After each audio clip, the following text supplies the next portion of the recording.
Bora lá. Então, Christian, qual a sua formação acadêmica? Douglas, eu sou formado em Ciências Econômicas e Ciências Sociais.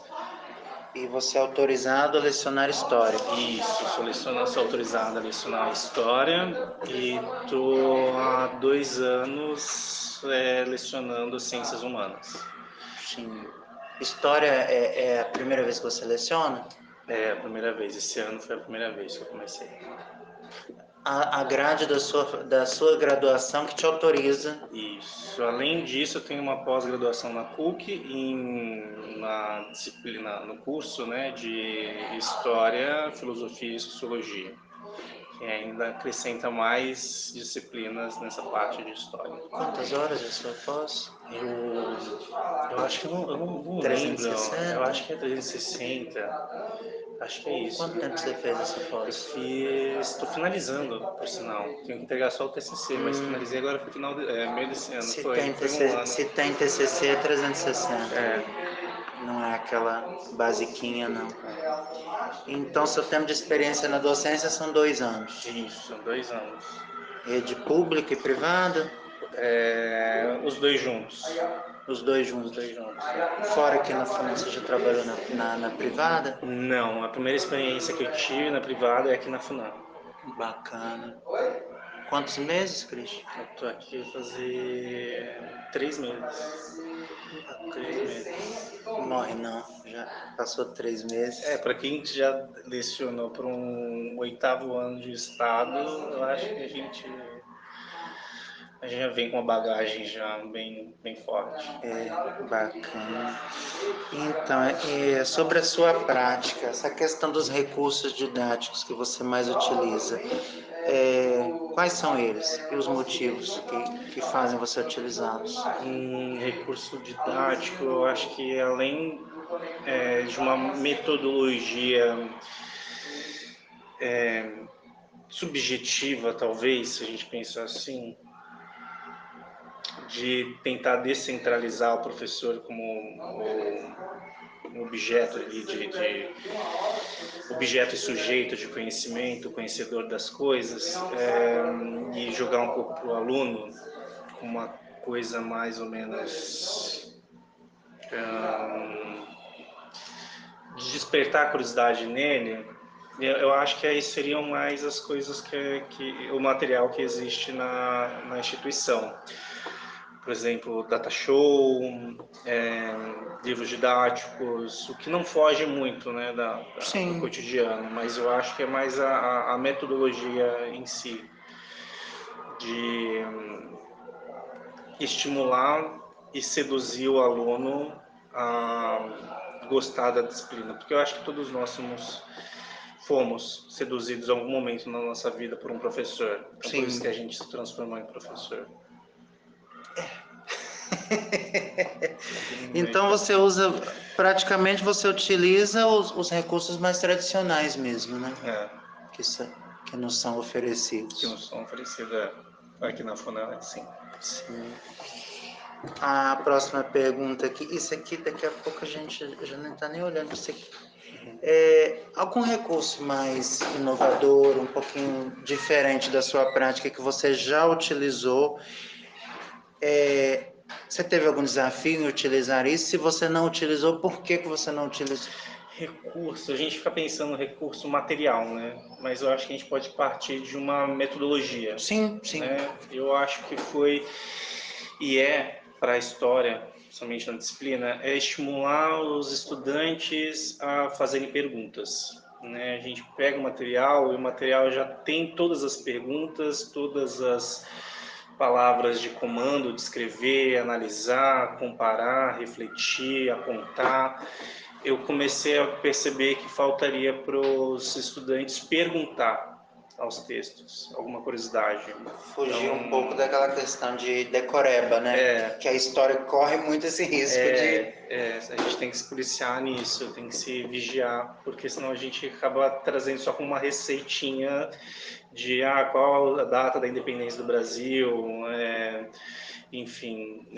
E essa prática eu fiz numa escola estadual aqui em Buratizeiro, e surtiu bastante efeito. Foi um nono ano, onde eles criavam perguntas sobre um texto, um capítulo, não, exemplo, a Primeira Guerra Mundial, e depois a gente fazia uma competição entre eles individualmente para ver quem sabia mais do que, ou sabia mais sobre o período, tinha mais domínio, enfim. E funcionou contanto que eles pediam durante todo o ano, que eu fiquei lá, quase 8 meses, né, 8 meses, essa brincadeira. Então acho que foi bem funcional, mas assim, depende de cada... Já tentei introduzir isso aqui, não funcionou, Sim. eles ficaram muito dispersos, mas lá houve um efeito bacana. E foi uma inovação, assim, para mim. Total, total. Essa questão do recurso, às vezes a gente até se confunde só de coisa tecnológica, né? Às vezes uma gincana, uma dinâmica, é totalmente inovador.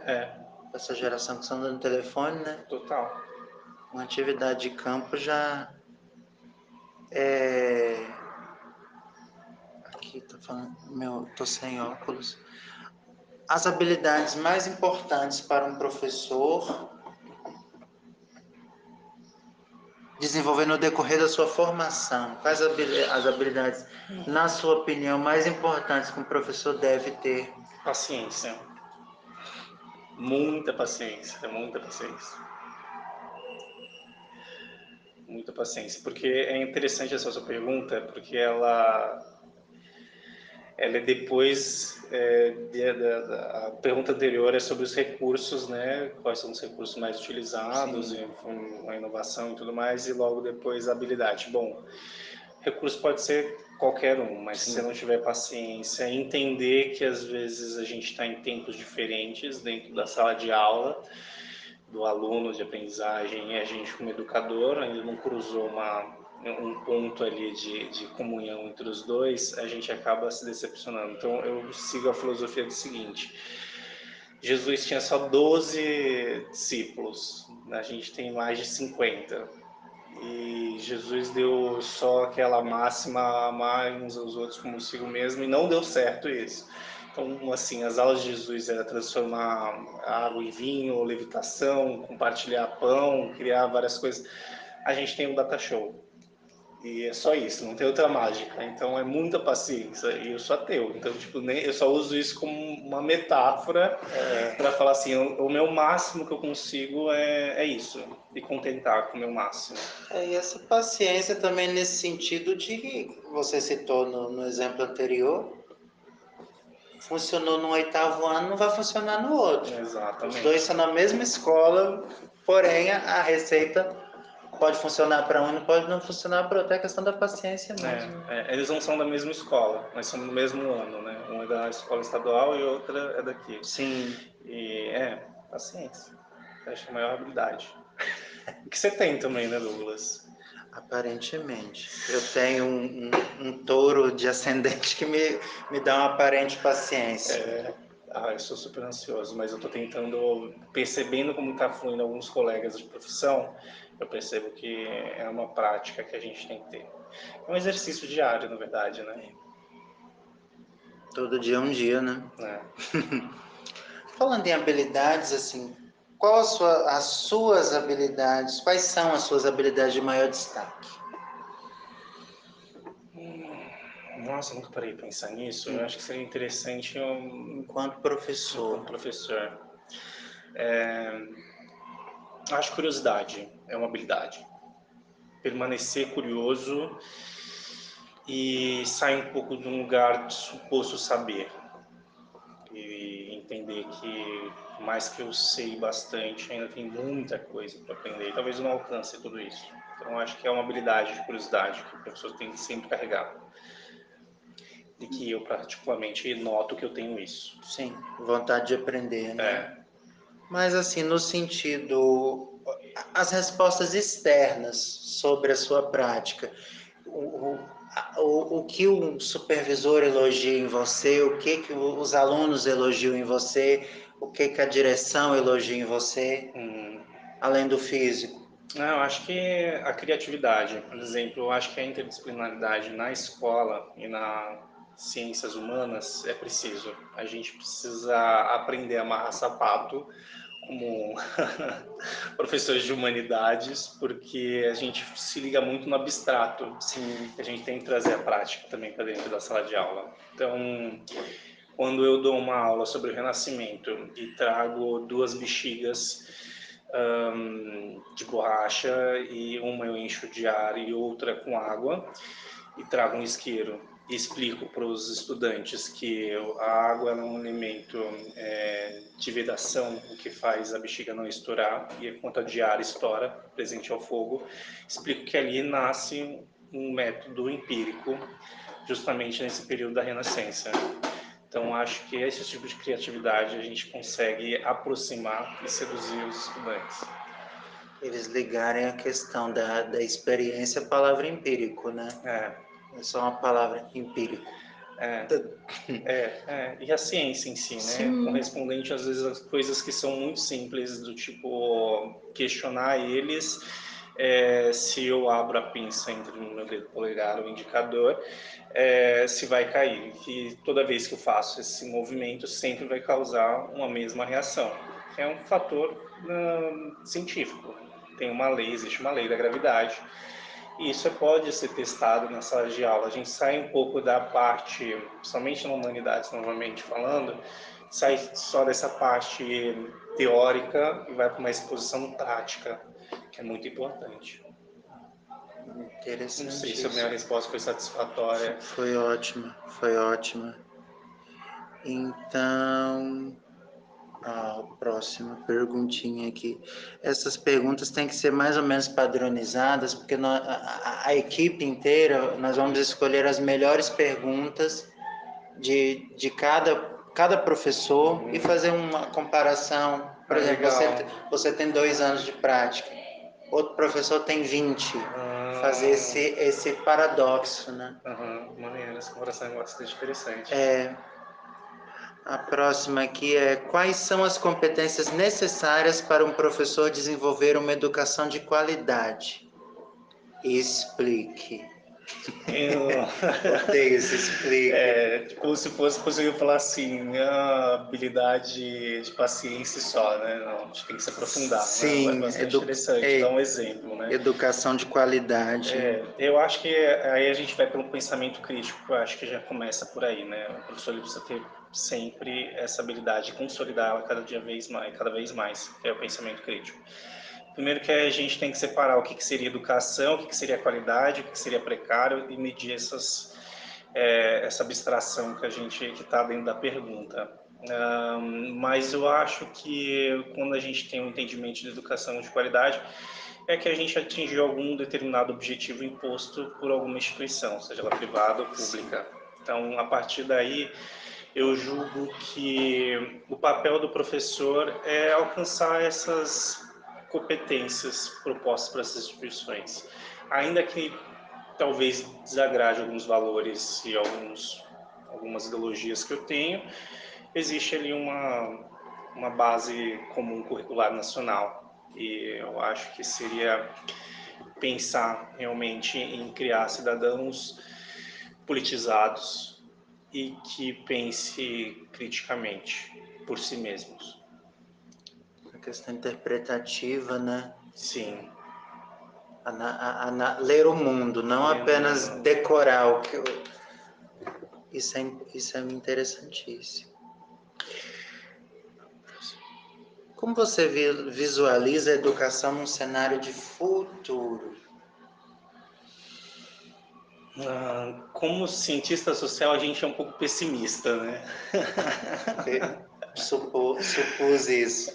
A gente tem um pessimismo, mas saindo um pouco dessa esfera pessimista, eu acho que cada vez mais na história brasileira a gente tem pessoas falando sobre política, né? Seja falando coisas absurdas, que cientificamente as ideias absurdas elas colam bem mais do que as respostas científicas para explicar as questões.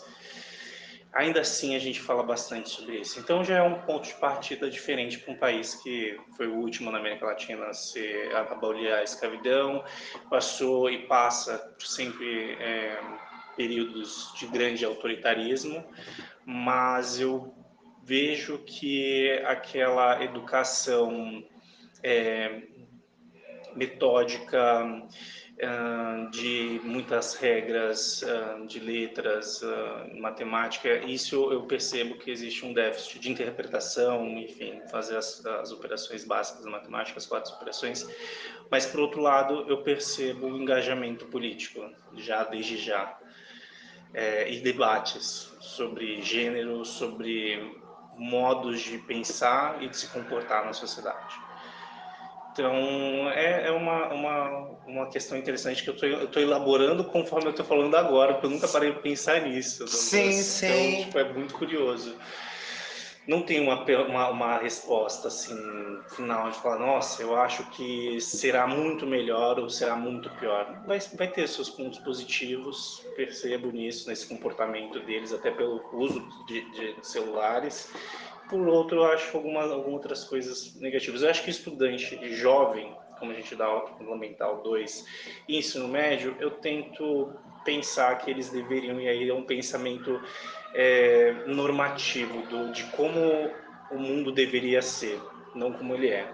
Então, tendo esse pensamento, eu acho que eles deveriam ser mais politizados e conscientes de uma comunidade, num sistema de cooperação e não de competição, para que na idade mais avançada eles não se tornem os fascistas nazistas, que eles se aproximem de um equilíbrio, porque se desde já a gente cultiva essa competição predatória entre eles, acaba que chegando aos 20 anos eles sendo totalmente fascistas, e isso é um problema muito sério, muito sério.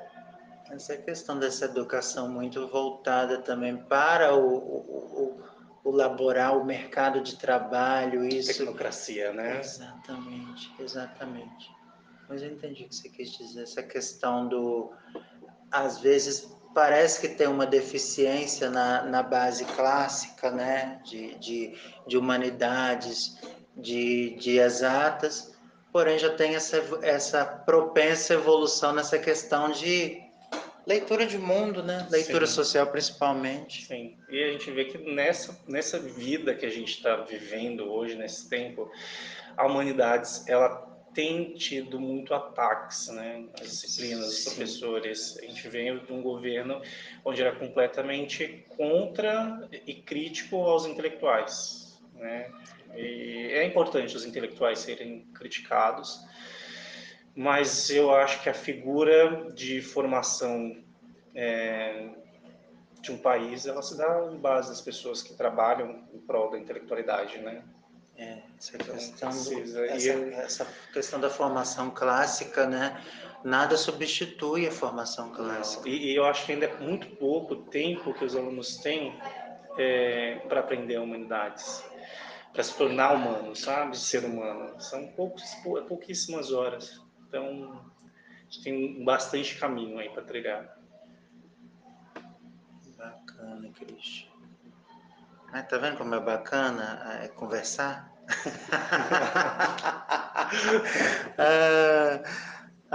Essa aqui que é perguntinha boba.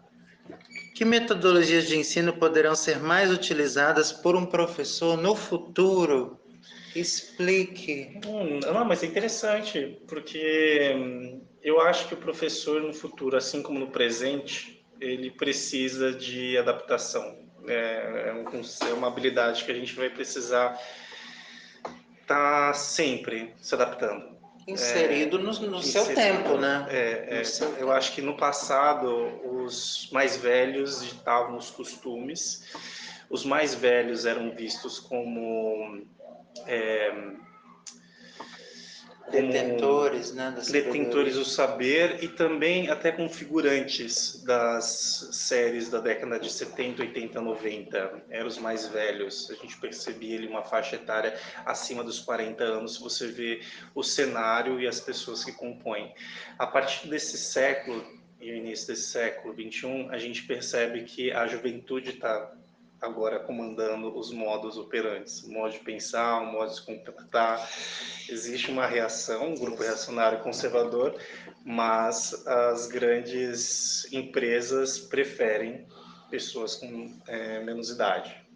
Então, já no Japão, na China, já se preocupa-se quando você atinge 45 anos, se você não está bem inserido no mercado. Então, acho que o professor, claro, eu acho que o professor ele tem, quanto mais velho, ele tem mais conhecimento, e isso é como um vinho, né? Vai ficando muito melhor. Eu acho que a adaptação à tecnologia, à comunicação, eu acho que é isso. Essa questão principalmente da comunicação, né? Sim. Os times são diferentes.